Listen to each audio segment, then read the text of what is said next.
We're just getting started, man. Yeah. Nothing serious. I just want to hear, like, I want you to just, just keep saying what you were saying earlier. You said '03. My question was, what were you doing before Show Me Love? Yeah, so I'm from the St. Louis area, Fort Northern County specifically, kind of like the Florida area, but it's really unincorporated, more so Florida. I would have went to high school at Hazelwood East, but I ended up going to Luther North. But my mother's side of the family is from Alabama, so like they encouraged me to go to the University of Alabama in Tuscaloosa, which I was against at the time, but it ended up being a very good decision for me. But after I graduated, it was shortly after 9/11, so it wasn't really a lot of job opportunities around. And I had contemplated joining the military. My father was a Marine. My cousin, my older cousin, was like a big influence on my life. He was a Marine, and so I was like, man, work was coming. I thought about enlisting to the point that I had went to the enlistment office. And at that time, a lady that was a friend of my mother's, she had a family friend that had helped me with my resume, and I had put in an application to Edward Jones. Long story short, a couple of days after I went to the enlistment office, I got a call from Edward Jones with a job offer. And it was funny because my mother was telling me around that time, it was in February, that she believed that the United States was gonna go to war. And I was like, that ain't gonna happen. But the first week I started on the job, which was around my birthday, it was like March the 23rd or something like that. My birthday is the 25th. The United States announced they were gonna go to war in Iraq. So they did, and it was funny because another guy that was in my training class, he had it enlisted in the Marines too. Oh wow! But he got the job offer as well. But anyway, long story short, while I was working there, I was just like, this ain't it. I'm more of a creative person, and I majored in consumer and industrial marketing at University of Alabama in Tuscaloosa. And I was just like, this ain't it. So I was just kind of trying to figure out how to express myself creatively. And I was studying a lot in the Word, the Bible at the time, was active in that. And so I started making kind of like some faith-based t-shirts. And I was using a hosting site at the time. And didn't have my own website, but I had got some of the shirts made. I was able to get an article in the St. Louis American, and then just kind of like hustling. I got some on Soulja Boy, like on BT, Rap City's Basement. What did it say? Just different stuff like Stuff for the Game. The name of the company I started was called Destiny Manifested, which is still my company, but it's doing business as Show Me Love. But I chose the name Destiny Manifested because I always felt like each individual is on a journey to kind of manifest who they are as a person and what their ministry is in regards to helping other people. And so that's what I named the brand. And a lot of my stuff initially was kind of shaped around that. And I tried several different things, like having a moniker. I had a dog at the time that used a childhood nickname. Just a lot of different things. And so I realized that I had success in kind of like the promotional marketing piece. But it was, I still had a lot to learn on the clothing end. And so I got the stuff on BET. I got it in some magazines, Hip Hop Weekly and some stuff like that. But I still didn't have like a base level of product to sell. And when I left Edward Jones, I started working as an underwriter for an insurance company. I did that for a year, and then after that, I did medical sales, and I was making pretty good money in medical sales. And I was taking that money and I was investing it into my business. So this was like before Wix and Shopify was as big as it was. This was at the time when you had to go and pay somebody to do the HTML and kind of dress your website. And so I had some homeboys that had a clothing store across from the airport called The Shop. And they used to do graphic design for me, and they did my website. And around 2009, I put a significant amount of money into doing the website and then doing some cutting. So I had some Letterman jackets and different stuff like that. But just from a price perspective, it wasn't something that you could scale.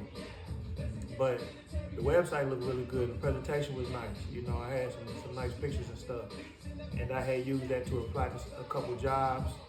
And it caught the eye of a brand manager at the Eastbay division of Footlocker. And I had an interview, and he gave me the job. And basically what the position was as like they had different brand managers. I was brand manager for the Jordan brand. It was like a once in a lifetime type opportunity. But it was in north central Wisconsin, in Wausau, Wisconsin, because that's where Eastbay was started out of. They started the catalog out of north central Wisconsin. And then their catalog business had grown so much that they had got in early on the internet because their business was catalog based.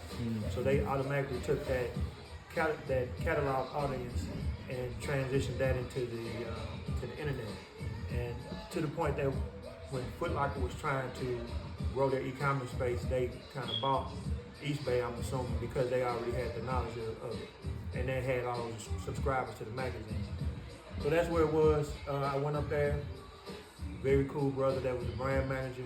Everything else was obviously different culturally. It was cold. It wasn't really ethnically diverse. But he gave me a lot of opportunity. You know, he put me over the Jordan brand. I had copywriters and people that wrote emails for me. We had a video and photo department. I did everything from putting my 2 cents in on who should be the cover athlete, even though the brands had a heavier hand in that. I did photo shoots with athletes, from the James Harden to players for the Charlotte Hornets and the Sacramento Kings and all this other type of stuff. Traveled extensively, did magazine layouts. I used to pick the product shots. I used to help pick the locations. I picked the product that would be in it. So it was kind of like you were running your own business, but you were doing it for a larger brand. I sit in all the brand meetings when the brands would come and show the new product releases for each quarter and gave my input and stuff like that. So it was a very good opportunity. And while I was there, I was still tinkering on my own brand. And I just met a lot of people, athletes, entertainers, agents, because in the job that we were conducting, you kind of had to have those relationships because you would think that athletes would just jump at the chance to be in the Eastbay magazine, but they want to get paid, And a lot of times with those brands, people don't understand. A lot of them athletes, if it wasn't a top athlete, they weren't really getting paid like that. So and their agents get money off of the team deal, and then maybe another standard deal for video games. But other than that, the only other way that the agent would make money is if they brought in marketing dollars. So you had to kind of incentivize these people to want to be involved in some of the stuff for the most part. So I kept tinkering with the brand.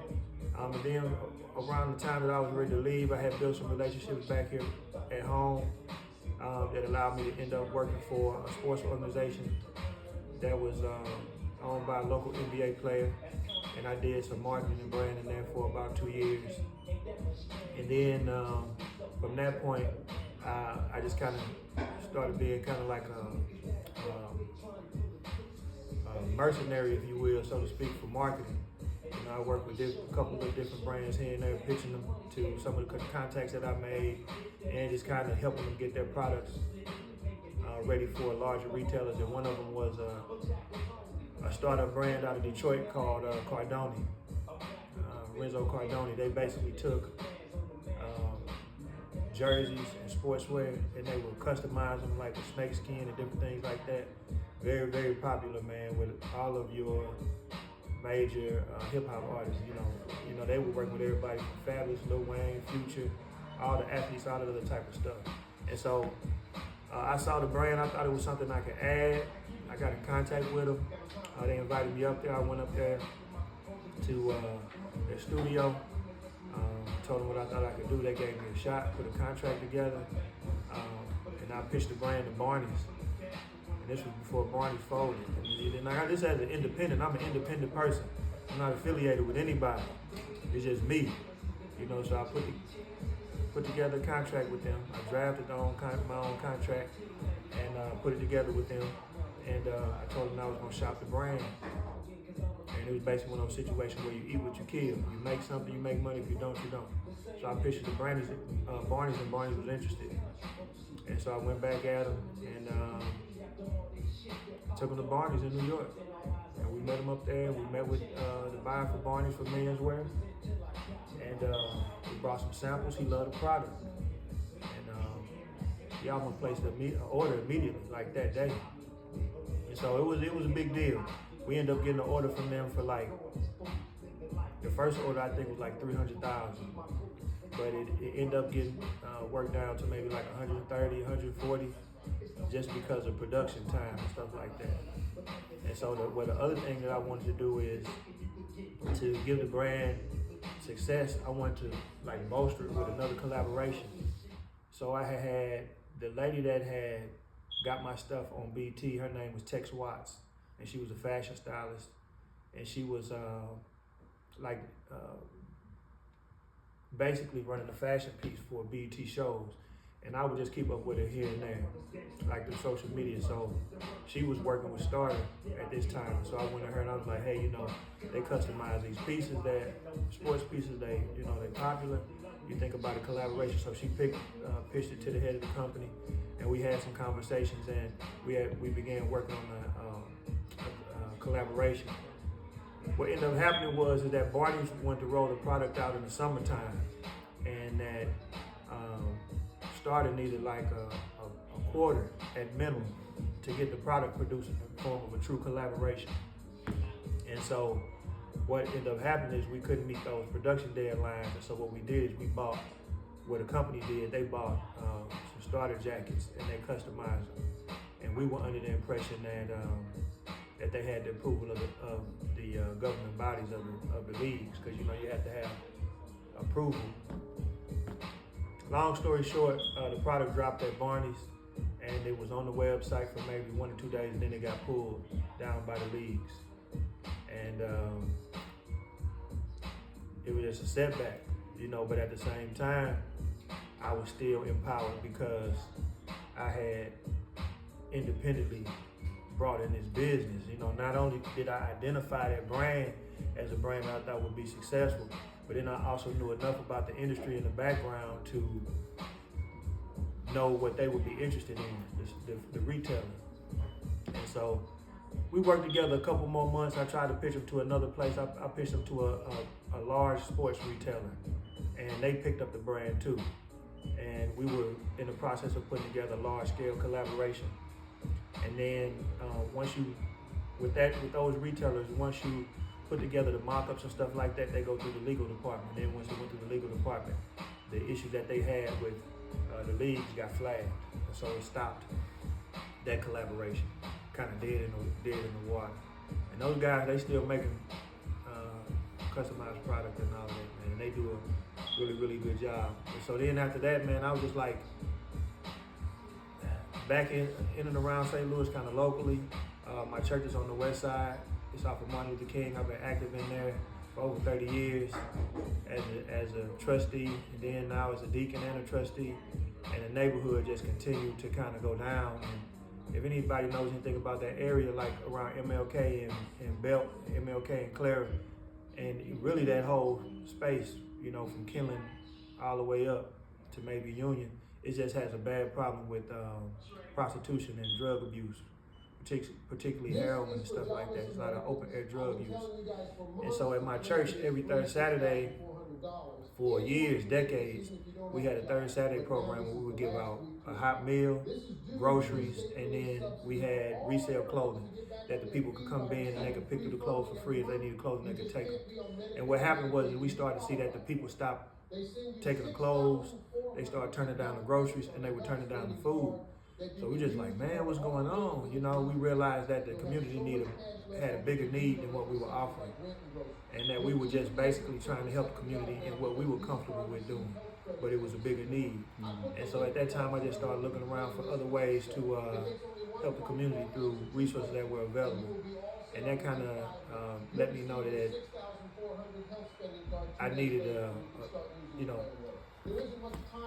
a better understanding of the resources that were available to help.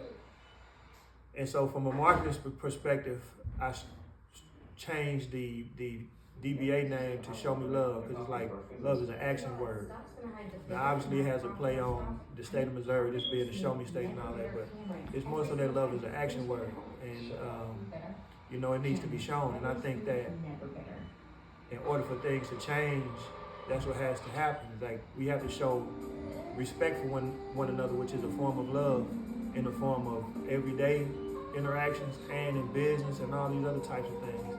And so, and also understanding that in order for an idea to spread, it has to be branded. And so that's why I created the name and trademarked it and all of that. And then my next goal was to get a better understanding of the resources. So what I did is I started to pursue a job in local government, particularly in workforce development, because I felt like for the community to advance, particularly the Black community, which is an area that people always have heavy criticism for, I just felt like it was going to happen through skilled trades and entrepreneurship.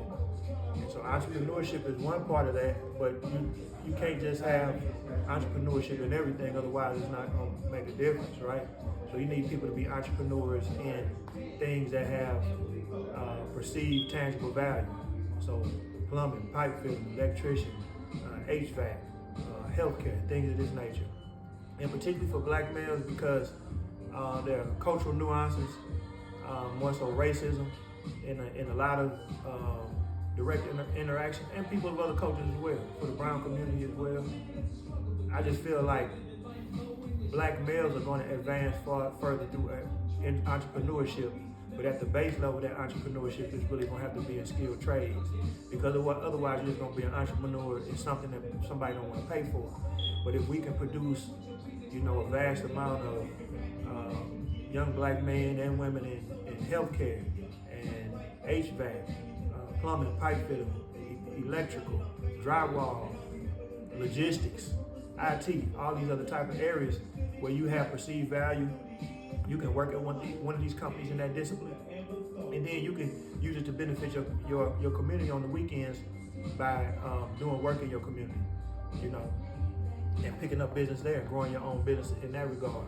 And so I just felt like that's the quickest way for the community to advance, you know. And so anyway, I pursued opportunities in local government, and by the grace of God, I ended up getting a position, which is one of those instances in my life where I knew that God was really working, you know, and that I knew that I was on the path that He had laid out for me. And there's been several instances like that, but that's one of the ones that I could designate truly, is that I knew that that's where He wanted me to do work. So I've been in that for maybe 2 years, and we're making headway in that. And we want to help everybody in that regard, in the position that I'm in. But I do have a distinct focus on helping my community and the Black community, because I think that's where the need is. And in all honesty, anybody that falls in that socioeconomic level around that. But being a young Black man, I just feel like once you reach a certain age, like once you're over 14 and you kind of like a young man, people will hang with you and kind of deal with you for a while, but you have to be producing something and providing something. And I almost feel like they, you know, young Black men, you know, once you reach a certain age, people, you either add something or you a burden. And it's one of the communities I think that they kind of left to sink or swim. And I think that they need additional help just like anybody else. Not coddling, but additional assistance like everybody else. And so, you know, that's where it is. I had come across Dream Builders some years back. I like the business model they had, because number one, they were taking young kids from the community, then they were matching them up with Black contractors. So they learning the skilled trade, and then they're working on the properties, and then they journaling at the same time, and then at the end they get equity. And that free stuff, like I was telling Top, me and him were talking, that free stuff is out the door, man. You know, when I came out of college, people were on this these free internships and stuff like that. That's not how you get somebody to be serious. You have to pay them just like you want to be paid.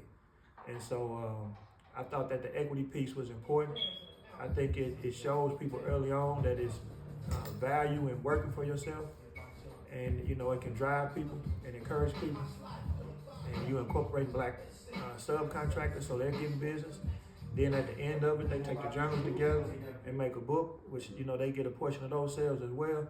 So I just thought that the basis of the program was spot on. So I always wanted to partner with them. And there was another organization before that had a print shop.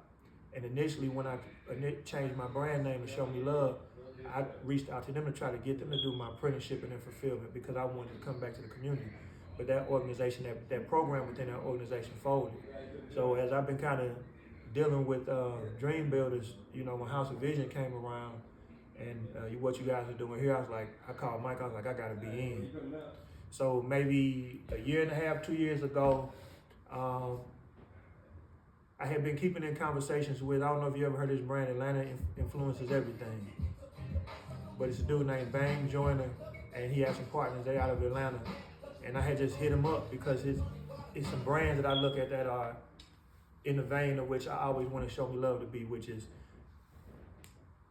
God is Dope,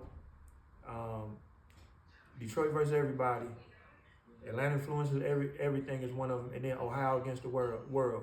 In actuality, Ohio Against the World is the first brand that I kind of saw doing what I thought okay, this is it.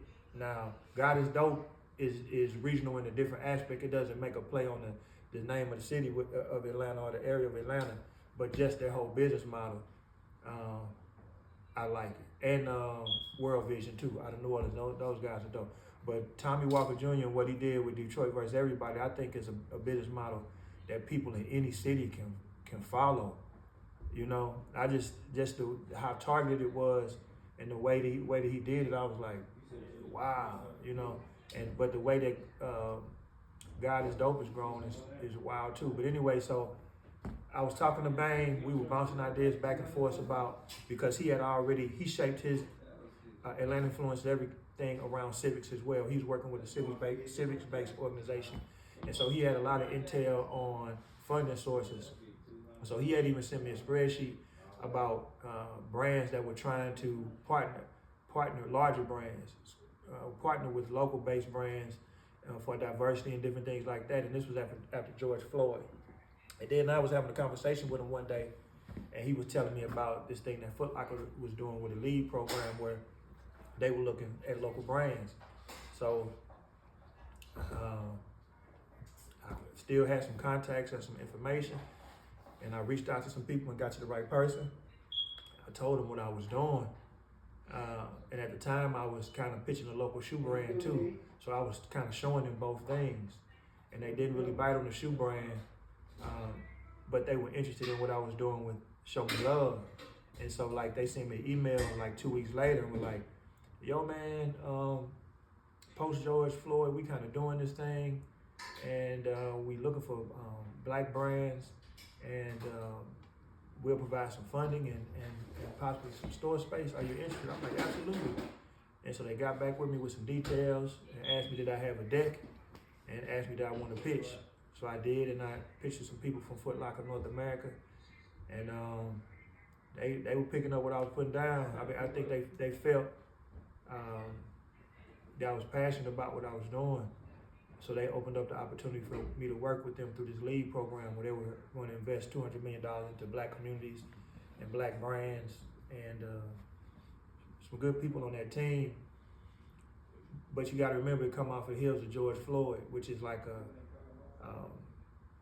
high intensity event, and it forced a lot of brands to kind of start these initiatives in diversity and inclusion. But it's like a flame, it burns hot and then it kind of gets cold. And I kind of felt like, even though I appreciate what everybody that did, because they helped me tremendously and they were very gracious, they didn't have to do what they did, I felt like the main part that I was really trying to get out of that was to the marketing piece, to really push what SHOWMELOVE was about. But we went through several different iterations of the contract back and forth because I own my trademark, and there was some stuff in there that was that didn't factor that in, and I just couldn't give up my intellectual property, even though it was a lot more perceived value in the relationship with them and getting some store space. I just believed in it, you know. And so what ended up happening is I said, well, I always wanted to do something more community oriented anyway. So let's kind of change it around. They were like, okay, well, what are your, what's your ideas? I was like, I got a deck ready. And so what I wanted to do is do stuff that would bring in other partners from the community as a springboard that I thought could tell St. Louis and our region story better. So one of them was Dream Builders for Equity. The other one was Brock Seals. And the other one was Drew Brown, AKA the Film Lord, and some other partners. And so what I did is I asked them more so to put up some marketing dollars for me to kind of tell the story. And so that incorporated into a documentary that has several different change makers and decision makers in the area, from banking to healthcare, about how St. Louis came to what it is, like over 50 years of disinvestment in the north side and other areas, and how we move forward from that. And people from healthcare that talk about social determinants that cause the violence that we see, and and how these economics play into all that. So that was part of the documentary. And then we did a small capsule collection, which had some of these shirts in it, like this one here. I think it's another one in here, and then it might be one more. And so the thing about all of these shirts is that the 4 shirts that we did in the capsule collection all had a theme to them. So this one was about community service, which is basically, self-love through service to others. Like, you show love to yourself by loving other people and showing respect, the type of respect that you want people to show for you. You show it to them. And through community service brings people together. People realize that over 80% of the things in their community they share the same views on. It's just a small percentage of things that people disagree on. But everybody want to make money. Everybody want to be safe. Everybody want to have a safe and prosperous area. And community service events give those opportunities. It brings people from different backgrounds together to discuss what they really believe in. And another one was group economics for areas like Hyde Park and over on the west side, where another piece was a mural is. It's going to take group economics. We need more of those individuals that can access these resources that I'm talking about for training to start their own businesses, and then for people in that community to patronize those businesses, and through group economics. The other shirt, one of them spoke about stopping the violence.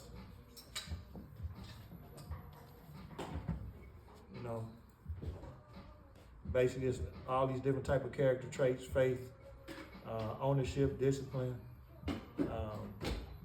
character, wisdom, things that you have to internalize in order to love yourself so you can love other people. But it's all in the name of stopping violence. And then the last shirt spoke about skilled trades, and it's basically like, if it doesn't make dollars, it doesn't make sense. So people always talk about people in skilled trades, but those are the majority of people that end up making the money. So it's like, are you going to pursue something that's not going to put you in a position to make enough money so you can support yourself and pursue your dreams? If that's the case, then if it's not making money, it don't make sense. But the new thing is going to be skills pay the bills, because that's what it is. Skills pay the bills. So anyway, we did the documentary, we did the capsule collection of the 4 shirts, we did a mural on MLK and Holdemont, and Brock Seals did that. And the mural is basically like showing love for the community. And then it has Ujamaa at the bottom, which basically means group economics. It's a Kwanzaa, people use it in a term that's used in Kwanzaa, but it means group economics and working together. And the building that is on the side of is the Wilson CDC, and I've been volunteering with them, and I'm part of their community board, and they basically help like individuals in that area that are substance abuse. And then so the last piece was a donation, and so I got them to donate to Dream Builders, and to basically put the money where the mouth is and invest in the idea and the concept that they have. And so I think that's where it is now, man, and being able to come in here and see what you guys have done with the space, not just for the kids in the program, but then for the community. And every time I come here, I see different people of different parts of town with different networks that come in and they recognize and see what you guys are doing and the positive impact that you're making. And just to see the kids to be able to engage in entrepreneurship, and you know, it means something. And, you know, that's the conversation me and Top were having last week. It's like, you know, if you want somebody to really take something seriously, you got to give them some skin in the game. So making it so the kids benefit from it financially and they can get their ideas out. And you guys have kind of put together here a one-stop shop for somebody that wants to grow a brand. You know, they can come in here and you guys give me information on blanks. You know, you guys have screen printing and embroidery. You guys helping out with the videography and the pictures and product shots and helping them out, and just the way the organization is growing. It's something that I always dreamt of being a part of, and I want to be part of it. And I think that my ministry is service, and I think that I want to be able to do that where I see where it's value at. And I like you guys have the same type of belief and passion in it that I do. And I think that a lot of wonderful things will come out of this place and the people that come through here. And I think that it's one of those moments in time where you kind of feel it. You know what I'm saying? You know what I mean? Where you can kind of feel like it's like kind of like the ground moving beneath your feet a little bit. That is something happened here. It's kind of ethereal or supernatural, you know. And so I just want to keep going with it. So my stuff is produced here. I just want to continue to grow with it in collaborations and see how we can better help the youth in this community and the city and in this area.